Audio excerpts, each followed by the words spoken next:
जो केवाईसी की गाइडलाइंस है यानी कि नो योर कस्टमर की गाइडलाइंस है वो रिजर्व बैंक ऑफ इंडिया के द्वारा डायरेक्ट की जाती हैं under the section 35A of the banking regulation act. देखो इस पर्टिकुलर सेक्शन के तहत ना आरबीआई अलग अलग गाइडलाइंस देता है। केवाईसी इसमें काफी ज्यादा इंपॉर्टेंट है, तो उसी के बारे में इस वीडियो में जानने वाले हैं। तो जो उसके चार डिफरेंट पिलर्स हैं वो क्या होते हैं, केवाईसी एक्चुअली क्या होता है, रिपोर्टिंग एंटिटीज क्या होती है, इन सभी चीजों के ऊपर हम जानेंगे। इस वीडियो के एंड तक आपको ये सब चीजें क्लियर हो जाएंगी। और ये क्यों इंपॉर्टेंट है, क्योंकि एग्जाम में से रिलेटेड क्वेश्चन आते हैं। तो चाहे जेआरबी के एग्जाम है, चाहे आपके पास प्रमोशंस का एग्जाम, इसके रिलेटेड क्वेश्चंस आपको मिलेगा ही मिलेगा। तो stay tuned to this particular video. And अगर आप हमारी केस स्टडी वीडियोस के सभी पीडीएफ फाइल चाहते हैं तो अभी के अभी स्क्रीन पर दिए गए नंबर के ऊपर कर दीजिए अपना व्हाट्सएप। तो ये नंबर यहां पर इस साइड पर आ रहा है आपके पास, उसके ऊपर व्हाट्सएप कर दीजिए GAIB पीडीएफ लिख करके, एंड आपके पास सारी डिटेल्स पहुंच जाएगी। राइट, तो चलिए अभी स्टार्ट करते हैं आज का ये वीडियो। तो केवाईसी होता है know your customer. Generally KYC को AML के साथ लिखा जाता है, यानी कि know your customer anti money laundering guidelines के साथ लिखा जाता है। एंड इसको यहां पर डिफाइन किया गया है, नॉट डिफाइन किया गया एक्चुअल में, डायरेक्ट किया जाता है रिजर्व बैंक ऑफ इंडिया के द्वारा under section 35 of the banking regulation act. And ये किसकी रिकमेंडेशंस के ऊपर है? FATF यानी कि फाइनेंशियल एक्शन टास्क फोर्स। जो फाइनेंशियल एक्शन टास्क फोर्स है उसने स्टैंडर्ड सेटअप किए हैं AML CFT के ऊपर, यानी कि एंटी मनी लॉन्ड्रिंग के ऊपर और कॉम्बैटिंग विद फाइनेंशियल टेररिज्म के ऊपर उन्होंने गाइडलाइंस दी थी, उसके ऊपर बेस्ड है। एंड ये सभी के सभी जितने भी अकाउंट्स होते हैं उसके ऊपर एप्लीकेबल है। देखो चाहे इंडिविजुअल पर्सन का अकाउंट है, चाहे आपके पास लीगल एंटिटी का अकाउंट है, सभी के ऊपर जो गाइडलाइंस होंगी एप्लीकेबल होंगी। And bank even bank customer relationship को स्टार्ट नहीं कर सकता अगर केवाईसी की गाइडलाइंस कंप्लीट नहीं होती हैं। और हर एक बैंक के पास बोर्ड अप्रूव्ड यानी कि जो डायरेक्टर्स अप्रूव्ड एक केवाईसी पॉलिसी होनी चाहिए। एंड ये जो पॉलिसी दी जाएगी ना, यानी कि मास्टर सर्कुलर बैंक के द्वारा जो बोर्ड ऑफ डायरेक्टर्स के द्वारा दिया जाएगा, ये आपका PMLR यानी कि प्रिवेंशन ऑफ मनी लॉन्ड्रिंग जो रूल्स हैं, prevention prevention of money laundering act है, उसके साथ कंप्लायंस में होना चाहिए। और इसमें चार टोटल पिलर्स होते हैं। ये पिलर्स काफी ज्यादा इंपॉर्टेंट है। पहला है CAP यानी कि कस्टमर एक्सेप्टेंस पॉलिसी, दूसरा है RM यानी कि रिस्क मैनेजमेंट, तीसरा है CIP यानी कि customer identification procedure, and fourth है MT। ये चारों पिलर्स काफी ज्यादा इंपॉर्टेंट है। मैं यहां पर आपको बताता हूं, ये CAP RM CIP MT काफी इंपॉर्टेंट पिलर्स है। राइट, तो सबसे पहले फर्स्ट पिलर के बारे में बात करते हैं, यानी कि कस्टमर एक्सेप्टेंस पॉलिसी के बारे में बात करते हैं। यानी कि आप सिर्फ और सिर्फ उसी कस्टमर को एक्सेप्ट कर सकते हो जो कि अलाउड है। ऐसा नहीं अपनी मर्जी से कोई भी कस्टमर एक्सेप्ट कर लो। तो कौन से कस्टमर को एक्सेप्ट नहीं करना? अगर कोई फिक्टिशियस कस्टमर है, अगर कोई बेनामी अकाउंट ओपन करता है, या फिर किसी पर्सन के बिहाफ पर अकाउंट ओपन किया जाता है, तो आप ऐसे अकाउंट्स को ओपन नहीं करोगे। और साथ ही साथ जो कोई डिफरेंट सैंक्शन लिस्ट की दी गई है, सैंक्शन लिस्ट का क्या मतलब होता है? जैसे मान लो कि इन्फोर्समेंट डायरेक्टर ने एक लिस्ट प्रोवाइड कर दी कि ये पर्सन ना खराब बंदे हैं, इनका अकाउंट ओपन नहीं करना है, ठीक है, तो वो सैंक्शन लिस्ट होगी। इसी तरह से reserve bank of India question list देता है, या और जो पर्टिकुलर डिपार्टमेंट्स हैं वो लिस्ट देते हैं, तो उसके साथ ओपन अकाउंट नहीं हो सकता। एंड उस पर्सन का नाम UAPA में नहीं आना चाहिए, यानी कि अनलॉफुल एक्टिविटीज प्रिवेंशन एक्ट में नहीं आना चाहिए। FIU की यानी कि फाइनेंशियल इंटेलिजेंस यूनिट, ये FIU काफी ज्यादा इंपॉर्टेंट है। ये FIU होता है फाइनेंशियल इंटेलिजेंस यूनिट। और ये जितनी भी रिपोर्टिंग एंटिटीज हैं, यानी कि बैंक्स हैं, फाइनेंशियल इंस्टीट्यूशंस हैं, जो फाइनेंशियल ट्रांजैक्शंस करवाती हैं, उनको सभी को रिपोर्ट करनी पड़ती है। किसको? इस FIU IND को ही रिपोर्ट करनी पड़ती है। राइट, तो यहां पर अगर FIU की अलर्ट लिस्ट में भी डाटा है तो भी आप उसका अकाउंट ओपन नहीं कर सकते। अगर ECGC की या RBI के क्वेश्चन लिस्ट में डाटा है उसका अकाउंट ओपन नहीं हो सकता। अगर क्रिमिनल लिस्ट में डाटा है तो उसमें भी अकाउंट ओपन नहीं हो सकता। तो ये किसके अंदर आता है? ये CAP के अंदर आता है, यानी कि कस्टमर एक्सेप्टेंस पॉलिसी के अंदर आता है कि कौन सा कस्टमर आप एक्सेप्ट कर सकते हो। अब बैंक का कस्टमर रिलेशनशिप के ऊपर ऑलरेडी हमने एक वीडियो कंप्लीटली बनाई थी, तो आप उसको जरूर गो थ्रू करना। आपके बहुत से कंसेप्ट बैंकर कस्टमर रिलेशनशिप से रिलेटेड वहां पर क्लियर हो जाएंगे। सेकंड आता है कि अब मैंने यहां पर अकाउंट ओपन कर लिया, लेट्स से केस यहां पर ये सभी पर्सन थे जिनके अकाउंट ओपन करने थे। अब ये अकाउंट ओपन हो गया, अब आपको इनका भी जो रिस्क फैक्टर है, यानी कि अब इन अकाउंट्स के साथ कोई ना कोई जो रिस्क है वो एसोसिएटेड है। अब मुझे वो रिस्क जो होगा उसको भी यहां पर क्या करना है? एक्सेप्टेंस लेवल में लेकर के आना है, यानी कि मुझे अपने रिस्क को मैनेज करना है। This is a second pillar over there, that is related to the risk management. अब रिस्क मैनेजमेंट कैसे होगी? आपको हर एक कस्टमर की प्रोफाइलिंग करनी पड़ेगी, हर एक प्रोडक्ट की प्रोफाइलिंग करनी पड़ेगी। सिर्फ और सिर्फ कस्टमर की प्रोफाइलिंग नहीं होती है, आप प्रोडक्ट की प्रोफाइलिंग भी करते हो। कौन सा प्रोडक्ट ज्यादा रिस्की है? जैसे अगर मैं बात करूं सेविंग फंड अकाउंट है, और दूसरी तरफ बात करूं कि आपके पास क्रॉस बॉर्डर वायर ट्रांजैक्शंस हैं, तो इसमें से कौन सा प्रोडक्ट ज्यादा यहां पर रिस्कियर होगा? सिंपल सी बात है, यहां पर जो आपके पास क्रॉस बॉर्डर वायर ट्रांजैक्शन का प्रोडक्ट है वो ज्यादा रिस्कियर होगा। ठीक है, तो आपको प्रोफाइलिंग करनी पड़ेगी कस्टमर बेस पर या फिर प्रोडक्ट बेस के ऊपर। और ये जो रिस्क प्रोफाइलिंग होती है ये मिनिमम 3 ग्रेड में तो रहेगी, यानी कि या तो लो रिस्क हो सकता है, या मीडियम रिस्क हो सकता है, या फिर हाई रिस्क हो सकता है। अब कस्टमर प्रोफाइल मेंटेन होगी, एंड ये वन टाइम प्रोसेस नहीं है, this is not one time process, this is an on going process. क्योंकि आज एक कस्टमर लो रिस्क कस्टमर है, हो सकता है कि साल बाद वो काफी ज्यादा हाई रिस्क कस्टमर बन जाए। तो आपका ये जो प्रोसेस रहेगा it is an on going process over here. ठीक है, एंड आप प्रोडक्ट कैटेगरी के बेस के ऊपर करते हो, कस्टमर के प्रोफाइल के बेस के ऊपर प्रोफाइलिंग करते हो, दैट्स अ मेन फंडा रिलेटेड टू इट। एंड यहां पर एक चीज समझनी जरूरी है, this is the second pillar.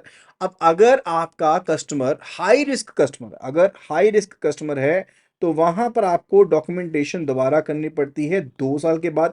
अगर मीडियम रिस्क कस्टमर है तो 8 साल के बाद। अगर लो रिस्क कस्टमर है तो आपको 10 साल के बाद कम से कम उसकी दोबारा से डॉक्यूमेंटेशन करनी पड़ेगी। ये भी रूल यहां पर एग्जिस्ट करता है। थर्ड जो पिलर है that's related to CIP, that's the customer identification procedure. यानी कि सबसे पहले मैंने देख लिया मैं अकाउंट किसका ओपन कर सकता हूं, मैंने उसकी प्रोफाइलिंग चेक कर ली, वो लो रिस्क है, हाई रिस्क है, या फिर मीडियम रिस्क है।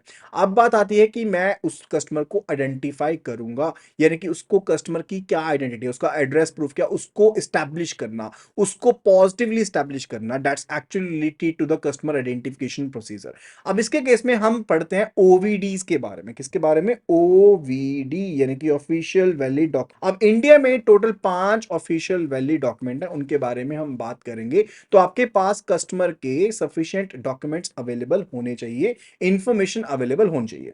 अब लेट्स टेक द केस कि आपके पास कस्टमर है पर्सन ए, जो कि एक नेचुरल पर्सन है, यानी कि एक जीता जागता आदमी है।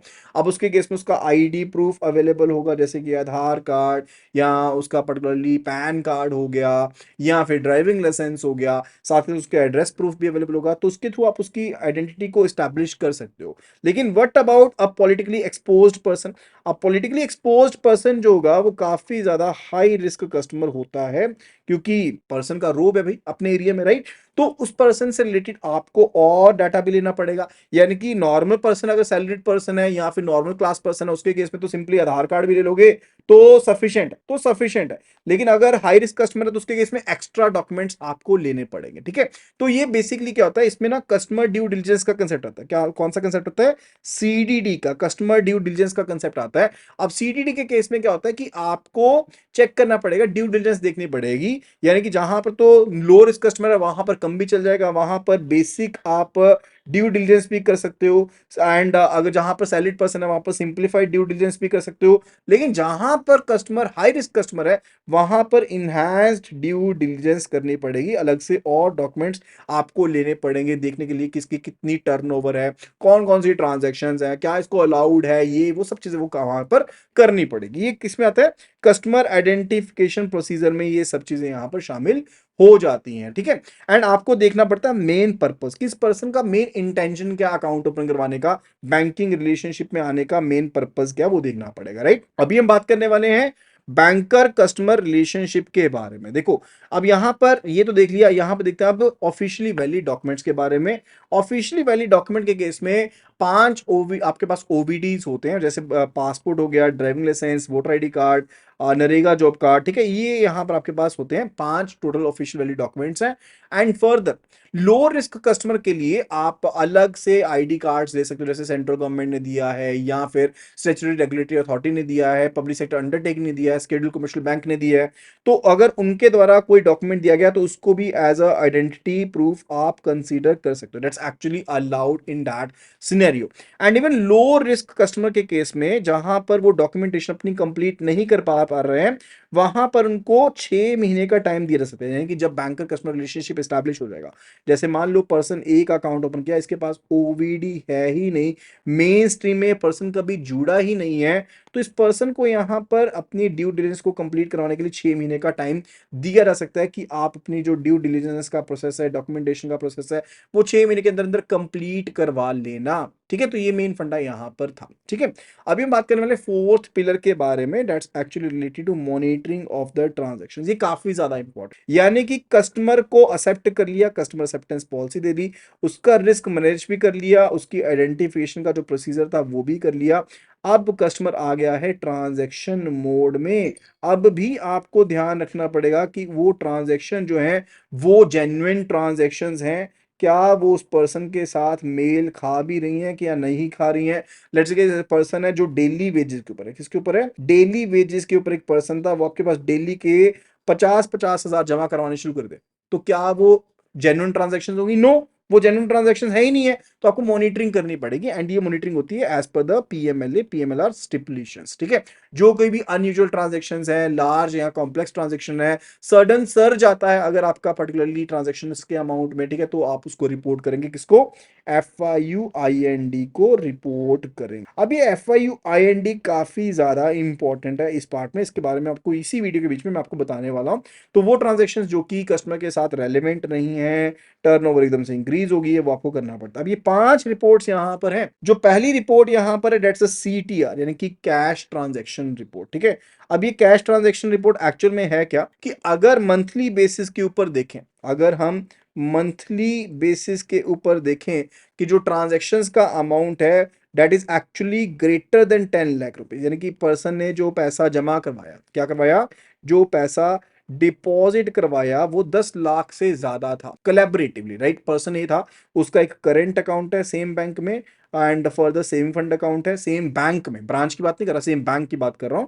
तो यहां पर वो कोलैबोरेट बैलेंस देखेंगे, यानी कि एग्रीगेट बैलेंस देखेंगे, उसने करंट अकाउंट में 6 लाख रुपए जमा करवा दिए, सेविंग फंड में उसने 5 लाख रुपए जमा करवा दिए, तो टोटल कितना हो गया। अब करंट अकाउंट उसका प्रोप्राइटरशिप अकाउंट था, ठीक है, तो कंसिडर कर रहे हैं, तो टोटल कितना हो गया, 11 लाख रुपए हो गए, 11 लाख रुपए हो गए। तो इसका नाम किस में जाएगा, CTR में जाएगा। ठीक है, एंड फर्दर यहां पर अलग अलग नहीं देखते, यहां पर सेम देखते हैं, एंड ये मंथ वाइज होता है, राइट। एंड इसी तरह से होता है काउंटरफिट करेंसी रिपोर्ट, यानी कि CCR, काउंटरफिट करेंसी अगर जमा होती है तो उसकी रिपोर्ट FIUIND को देनी पड़ती है। एक होती है STR, ये आपको 7 डेज के अंदर जमा करवानी पड़ती है। एंड फॉर द STR के केस में होता है अगर कोई आपको सस्पिशियस ट्रांजेक्शन लगती है, कौन सी ट्रांजेक्शन, लेट से मुझे कोई ट्रांजेक्शन लगी एंड मुझे लगता है ये ट्रांजेक्शन जो है वो सस्पिशियस नेचर की है, तो मैं पर्टिकुलरली उसको रिपोर्ट कर दूंगा FIUIND के पास, 7 दिन के अंदर अंदर रिपोर्ट करनी पड़ती है।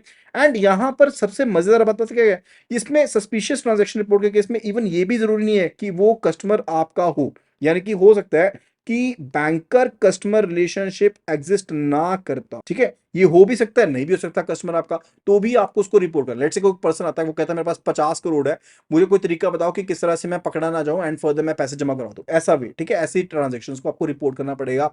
एंड इसके अलावा कोई नॉन कस्टमर है, वो भी कोई ऐसी ट्रांजेक्शन करता है, तो उसको भी आपको रिपोर्ट करना पड़ेगा। फिर फोर्थ जो रिपोर्ट है that's actually related to the cross border wire transaction report, ठीक है, यानी कि जो भी क्रॉस बॉर्डर ट्रांजैक्शन की जाती है उसकी रिपोर्ट दी जाएगी। Further it's related to NTR, यानी कि नॉन प्रॉफिट ऑर्गेनाइजेशन की जो ट्रांजैक्शन रिपोर्ट होती है वो आपको जमा करानी पड़ेगी। ये टोटल 5 रिपोर्ट्स हैं, ये 5 रिपोर्ट्स हैं, और ये किसको जाएंगी, ये FIUIND को किसको जाती है, FIUIND को जाती है।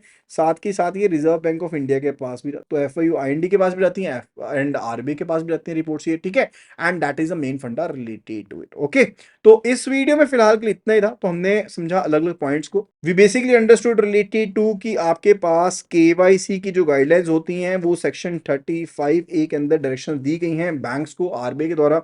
एंड फर्दर हमने समझा कि इसमें टोटल 4 पिलर्स आपके पास एग्जिस्ट करते हैं, एंड ये पिलर्स कौन कौन से हैं, कस्टमर एक्सेप्टेंस पॉलिसी से रिलेटेड है, एंड रिस्क मैनेजमेंट से रिलेटेड है, कस्टमर आइडेंटिफिकेशन प्रोसीजर से रिलेटेड है, and further last but not the least it's related to the monitoring of the transactions. And साथ के साथ FIUIND को रिपोर्टिंग करनी पड़ती है, एंड ये 5 रिपोर्ट्स होते हैं जो किसके पास जाती हैं, FIUIND के पास जाती हैं। कौन कौन सी रिपोर्ट है मैं यहाँ पर लिख दे रहा हूँ, एक है cash transaction report, and further दूसरी है काउंटरफिट करेंसी रिपोर्ट, तीसरी है suspicious transaction report and cross border wire transaction report, and fifth one is non profit organisation transaction report. ये 5 आपके पास जो रिपोर्ट्स हैं वो यहाँ पर जमा करवानी पड़ती। सो आई होप कि आपको ये वीडियो अच्छी लगी होगी। अगर आपको ये वीडियो अच्छी लगी है तो फटाफट से वीडियो को लाइक कर दीजिए और शेयर कर दीजिए अपने फ्रेंड्स के साथ, कलीग्स के साथ। एंड अगर ऐसी ही और अमेजिंग वीडियो देखना चाहते हो तो अभी के अभी चैनल को सब्सक्राइब कर लो एंड बेल नोटिफिकेशन आइकन को क्लिक कर जरूर करना, ताकि आगे आने वाली सब वीडियोस आपको मिल पाए। थैंक यू सो मच, और अब मिलते हैं अगली वीडियो।